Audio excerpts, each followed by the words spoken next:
Welcome to news pulse. నేను శ్వేత. Telangana CM Revanth Reddy అమెరికాలోని ప్రఖ్యాత హార్వర్డ్ యూనివర్సిటీకి చెందిన కెనడీ స్కూల్ నుంచి సర్టిఫికెట్ ని అందుకున్నారు. ఈ నెల 25 నుంచి 30 వరకు leadership for the 21st century అనే శిక్షణ కార్యక్రమంలో ఆయన పాల్గొన్నారు. కోర్సు పూర్తి చేసిన అనంతరం ఆయనకు ఈ సర్టిఫికెట్ లభించింది. ఈ విషయాన్ని సీఎం తన ఎక్స్ ఖాతా ద్వారా తెలియజేశారు. ప్రపంచంలోని 20 దేశాల నుంచి వచ్చిన 60 మంది ప్రతినిధులతో కలిసి తాను ఈ తరగతులకు హాజరైనట్లుగా తెలిపారు. నాయకత్వ నైపుణ్యాలు, ఆధునిక పాలనపై ఈ శిక్షణ ఎంతగానో ఉపయోగపడిందని ఆయన చెప్పారు.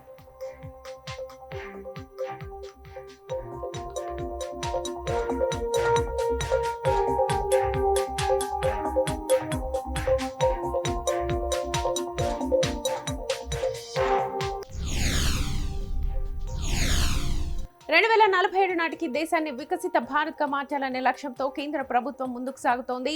ఈ క్రమంలో తెలంగాణ కూడా దేశ అభివృద్ధికి వెన్నుదన్నుగా నిలవాలని సీఎం రేవంత్ రెడ్డి కోరారు. రాష్ట్రాన్ని $3 ట్రిలియన్ ఆర్థిక వ్యవస్థగా తీర్చిదిద్దేందుకు కేంద్రం సహకరించాలని ప్రధాని కేంద్ర మంత్రులకు ఇప్పటికే వినతి పత్రాలను ఇచ్చారు. ఫిబ్రవరి 1న ప్రవేశపెట్టే కేంద్ర బడ్జెట్ పై తెలంగాణ భారీ ఆశలు పెట్టుకుంది.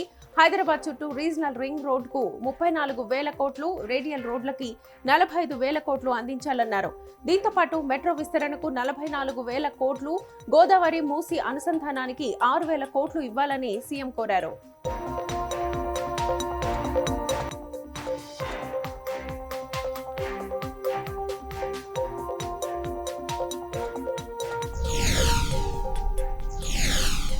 బీఆర్ఎస్ ఎమ్మెల్యే హుజూరాబాద్ శాసనసభ్యుడు పాడి కౌశిక్ రెడ్డిపై పోలీసులు కేసు నమోదు చేశారు. కరీంనగర్ పోలీస్ కమిషనర్ పై మతపరంగా అనుచిత వ్యాఖ్యలు చేశారన్న ఆరోపణలతో ఈ కేసు పెట్టారు.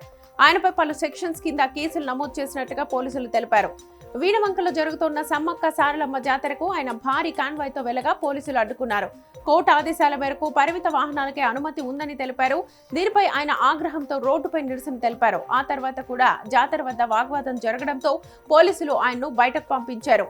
ఈ ఘటనలతో కేసు నమోదైంది.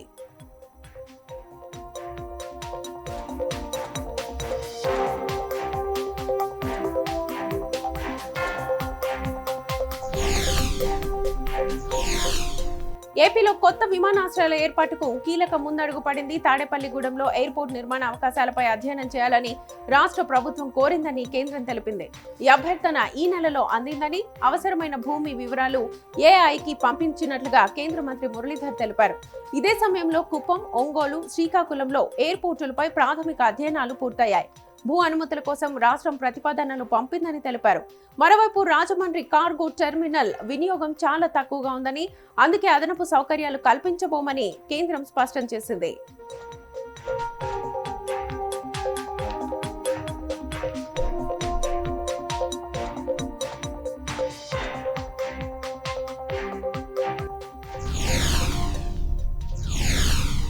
చిత్తూరు జిల్లాలో ఘోర రోడ్డు ప్రమాదం జరిగింది. ఎస్ఆర్పురం సమీపంలోని బీసీ కాలనీ వద్ద విద్యార్థులతో వెళ్తున్న స్కూల్ బస్సును వెనక నుంచి వచ్చిన లారీ బలంగా ఢీకొట్టింది. ఈ ప్రమాదంలో 7 విద్యార్థులు గాయపడగా వారిలో ఒక విద్యార్థికి తీవ్ర గాయాలయ్యాయి. నాలుక తెగిపోవడంతో పరిస్థితి విషమంగా ఉన్నట్లుగా వైద్యులు తెలిపారు. ప్రమాదం జరిగిన వెంటనే స్థానికులు స్పందించి గాయపడ్డ వారిని సమీప ఆసుపత్రికి తరలించారు. సమాచారం అందుకున్న పోలీసులు ఘటనా స్థలానికి చేరుకుని విచారణ ప్రారంభించారు.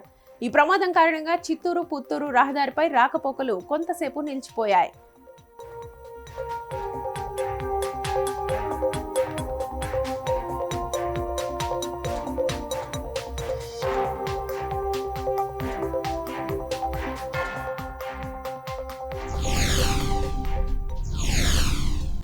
అరుణాచల్ ప్రదేశ్లోని లోహిత్ వ్యాలీ అడవుల్లో భారీ కార్చిచ్చు చెలరేగింది.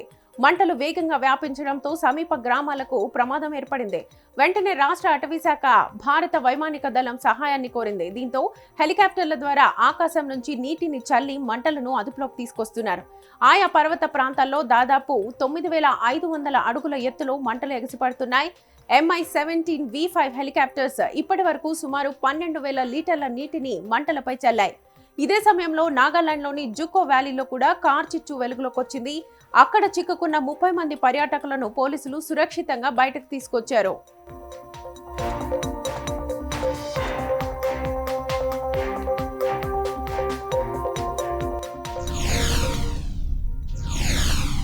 ఇటీవలి కాలంలో పెరిగిన బంగారం ధరలు సామాన్యులను ఇబ్బంది పెట్టాయి. ఇప్పుడు తాజాగా వారికి ఊరట కలిగించే వార్త వచ్చింది. అంతర్జాతీయ మార్కెట్లో మార్పులు, ఇన్వెస్టర్ల లాభాలు తీసుకోవడంతో దేశీయంగా బంగారం ధరలు ఒక్కసారిగా పడిపోయాయి. హైదరాబాద్ బులియన్ మార్కెట్లో 24 క్యారెట్ల 10 గ్రాముల బంగారం ధర ఒక్క రోజులోనే 8,230 రూపాయలు తగ్గి 1,70,620కి చేరుకుంది. అలాగే వెండి ధర కూడా భారీగా తగ్గింది. కిలో వెండిపై 10,000 తగ్గడంతో ప్రస్తుత ధర 4,15,000గా ఉంది.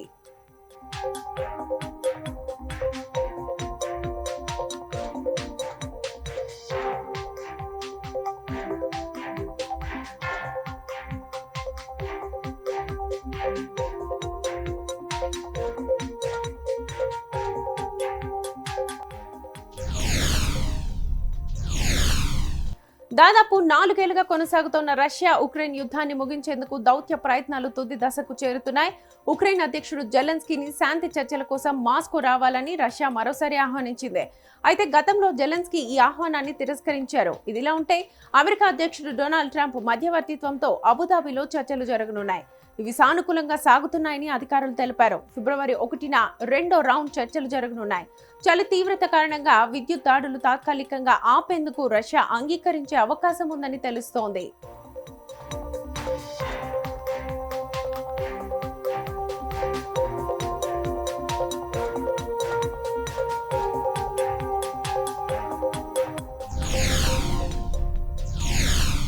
అమెరికా కెనడా మధ్య వాణిజ్య సంబంధాలు మళ్లీ ఉద్రిక్తంగా మారాయి. అమెరికా అధ్యక్షుడు డొనాల్డ్ ట్రంప్ కెనడాపై కఠిన హెచ్చరికలు జారీ చేశారు.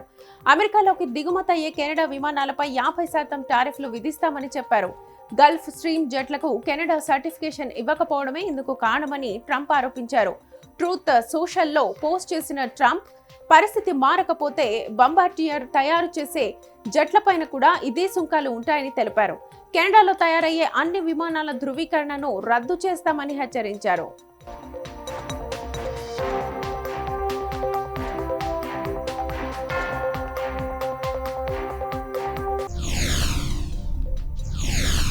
WPL 2026లో రాయల్ ఛాలెంజర్స్ బెంగళూరు మహిళల జట్టు అద్భుత ప్రదర్శనతో ఫైనల్స్ కు చేరింది.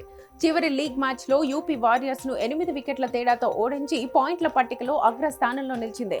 టాస్ గెలిచిన ఆర్సీబీ ముందుగా బౌలింగ్ ని ఎంచుకుంది. యూపీ వారియర్స్ 20 ఓవర్లలో 143 పరుగులు మాత్రమే చేసింది.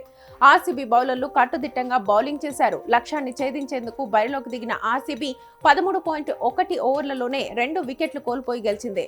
గ్రేస్ హ్యారిస్ 75, స్మృతి మంధాన 54 పరుగులు చేశారు.